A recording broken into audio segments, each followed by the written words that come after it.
This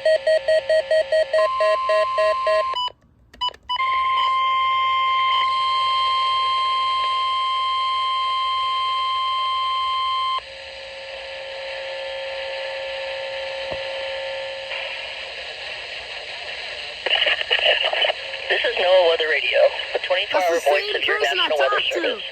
The preceding signal was a test of the public warning and alarm from transmitters in the Florida listening area originating from Ruskin, Florida.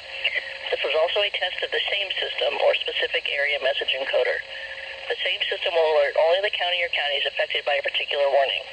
These tests are conducted each Wednesday between 11 a.m. and noon, and again between 6 p.m. and 8 p.m. unless severe weather threatens.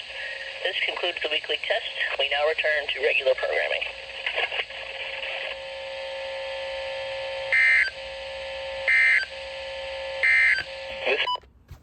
That's the same person I told you. That's crazy.